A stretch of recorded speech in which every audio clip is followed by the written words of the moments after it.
I never thought I'd start a video by saying that you need to be aware of when you're being spun. It sounds very conspiratorial, but I feel like if you're paying attention to the media right now and this whole news about Rachel Reeves trying to potentially reduce the limits on the cash ISAs from 20,000 to 4,000 pounds, I feel like there's a lot of spin.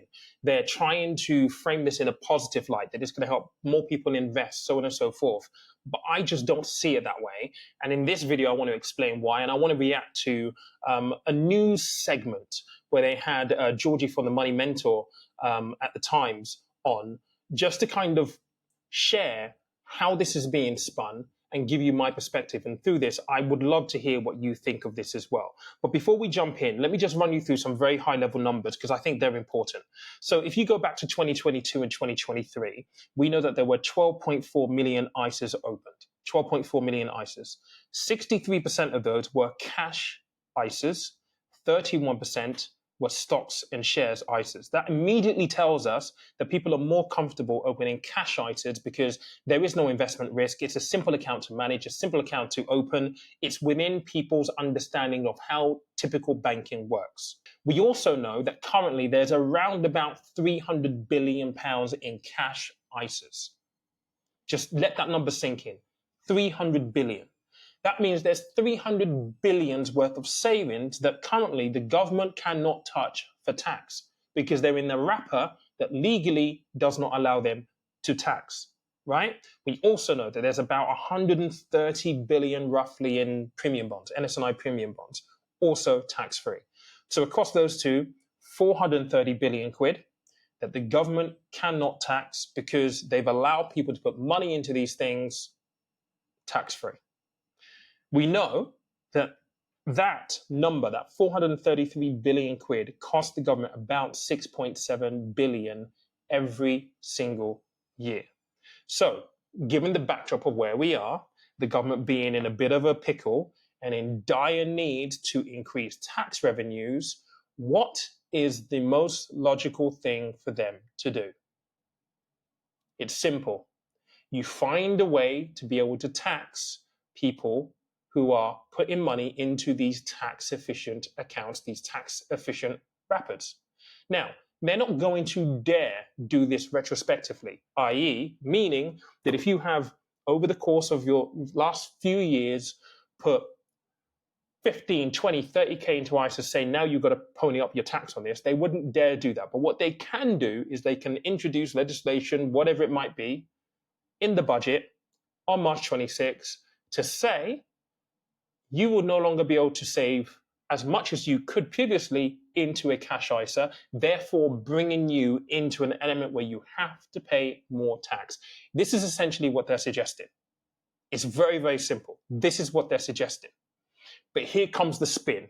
And this is why I want to bring in reaction to this segment on the news, because it's very, very interesting in how they're spinning this. So let's listen. Rachel Reeves' plan to raid ISAs and to basically change the rules on ISAs and make it possible or impossible to put too much money into them. Georgie Frost is here, editor-at-large of the Times and Money Mentor. Georgie Frost, very good morning to you. Good morning, Mike. Good to see you. It seems to me that there's a couple of different stories going around about cash ISAs because the Daily Mail's claiming that they've won a victory, that she won't be reducing the cash ISA allowance from 20,000 to 4,000. But what's the truth of it?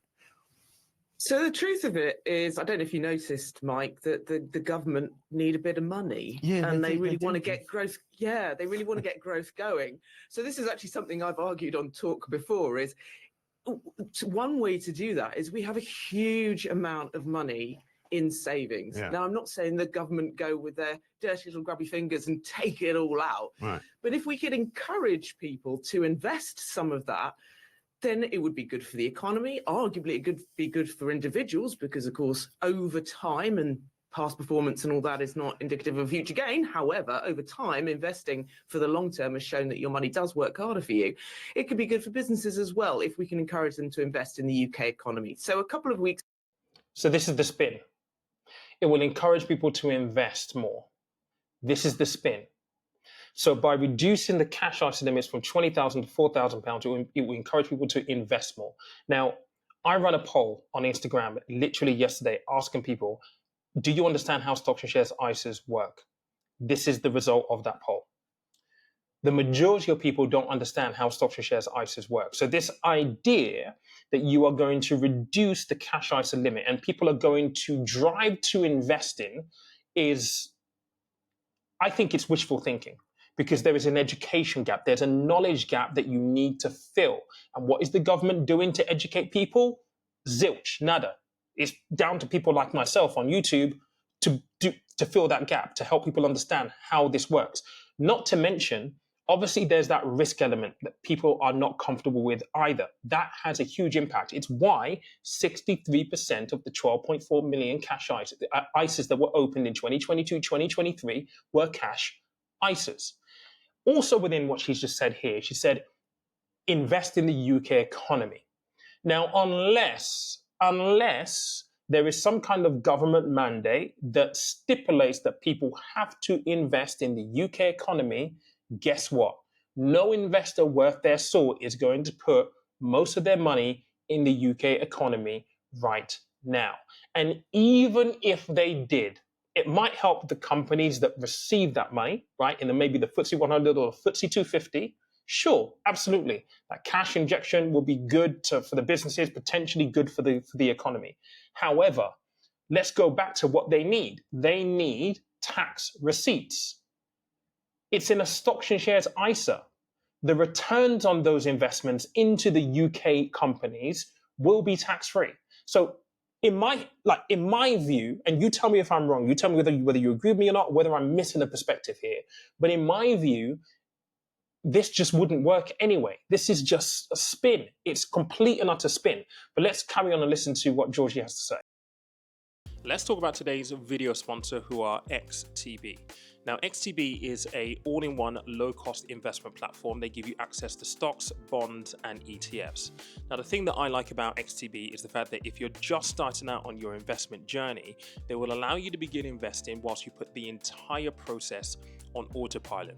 You do that using something called their investment plan service. Now, the investment plan service is very, very easy to use. You open an account, you set up your investment plan.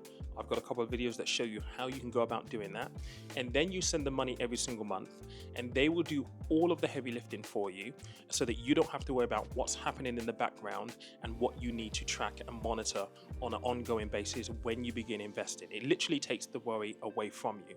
They're dedicated to making sure that your money works as hard as it possibly can whilst you're with them, which means that if you open an account with them and you have any uninvested funds, those uninvested funds will attract an interest rate of 4.5%, which I think when you compare that to the high street right now, is very, very competitive indeed.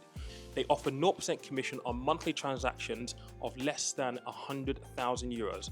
What does that mean? It means that if you're investing less than £82,000 roughly a month, zero commission, which is very important when it comes to keeping things low cost.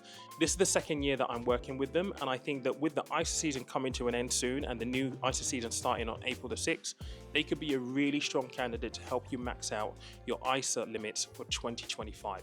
I'm going to leave a link in the description for you to go check them out, but let's carry on with today's video. Weeks ago, the Chancellor gave a speech in the city, and city execs were encouraging her to do more about cash ISAs. Fidelity, one of those sort of finance fund managers, as it were, have suggested that if you reduce it to £4,000, currently you can put £20,000 in a year, tax-free, then you could encourage people to invest that money. So look. Okay, now let's talk about why the likes of Fidelity would be interested in getting people to invest more. I'm going to give you a second just to think about it. No wonder, no surprise, if more people invest, they gain more assets under management, more money they can take fees on. So there is a clear bottom line profitability element to the likes of Fidelity saying, yes, this would be a great idea. They're going to manage more money. They'll make more money, potentially. So I think having them at the table is not surprising whatsoever.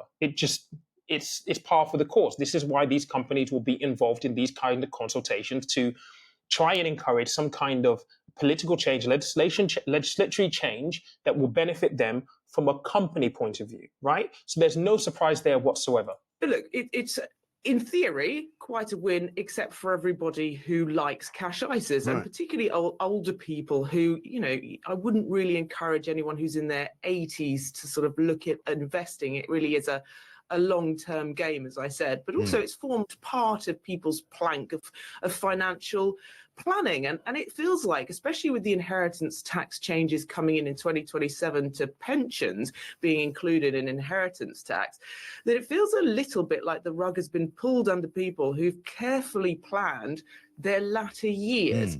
Look, there is truth in this, because I think with pensions being now brought into inheritance tax, from a financial planning point of view, things have changed dramatically. Previously, what would have happened is when we were advising clients, we would ask people to build up their pensions and their ISAs. You would then use maybe your ISAs for your income over your pensions, not just because your pension is outside of your inheritance tax, like your estate for inheritance tax purposes, but also your income from your ISA is tax-free. So we can then begin to structure how people take income tax efficiently, leaving the pension, if they've amassed quite a large amount, last for inheritance tax purposes. Inheritance tax is 40%, by the way. So we were able to do a lot of things. Those things are they're kind of like they're being tipped up and down now. Like, we have to think of new ways of being able to help people plan their income in retirement more tax efficiently using the things that we currently have available. But it feels like for those people who have done the right thing, putting money into cash ISAs, building their money in cash ISAs where it is a way for the tax man, it feels like now they're going to be punished. And if you are kind of like in your later years, you're a little bit older, this is a difficult pill to swallow, because you've done the right thing up until now, but it now feels as like they will change the rules so that actually moving forward you're going to be impacted. Now, if you've been lucky enough to amass a large amount, then it's not so much of a worry. But if you haven't and you're trying to ramp up your efforts right now, this could be a blow, 100%. Look, as I would say, we have almost 300 billion in cash ISAs. We have I think it's about 30 billion in premium bonds, all tax-free, all in cash that could be put to better work. So the government want to do that. But presumably it's money that will eventually be spent in the economy, won't it? I mean, people aren't saving up for no reason. Presumably they're saving up because eventually they're going to do something with the money. Yes and no. Look, everyone saves for different reasons. I would suggest if you're older, you would do it for emergencies, you do it perhaps for care. And I would say that, everybody should have that emergency cash buffer. And cash ISAs are a really good way to do that, because of course, any gains that you make on it, income tax, dividend tax, if it's a stocks and shares ISA or capital gains, is tax free. Another element to this is it's costing the government. And I wonder whether this is just a prelude to the government. They really, really don't like ISAs generally, because it's costing them about 6.7 billion a year in tax relief. And I quoted this number earlier, and I think this is really what it boils down to. They don't like it. They know for a fact that it's costing them money every single year. And we've got to a place where they need that money. They need the money in tax receipts because the economy and the country is in such a dire strait. And so now they are scrimping and scrambling for what they can do to try and not just save that money, but be able to bring more money in through the system via tax receipts. And I guess this is just where we are right now. And, one thing that she is going to go on and say here, and this is an important point, well, it's not an important point, but one that I would like to counter, is this. 20,000 is very generous. And only about 10% of people ever max it out. And when ISAs first came about 26 years ago, for the first 10 years of their life, you could only put £7,000 in, and of that, 3,000 could go into cash. That is no justification for what they're looking to do. For years now, people have been trying to lobby government, asking them to increase the ISA limits. They have not done that. So to go back to 26 years ago, where, yes, the ISA allowance was £7,000, you could put £3,000 into cash, is no justification for what they're doing now. Absolutely not. The world was in a very different place then. The world is in a very, very different place now.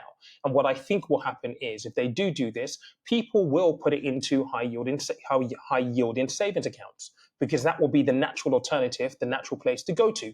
And the government knows this. The government knows this because the data tells us 63% of the 12.4 million ISAs opened in 2022, 2023 were cash ISAs, because people understand cash ISAs. So if you limit them to be able to put more money in, they're going to go into a savings account.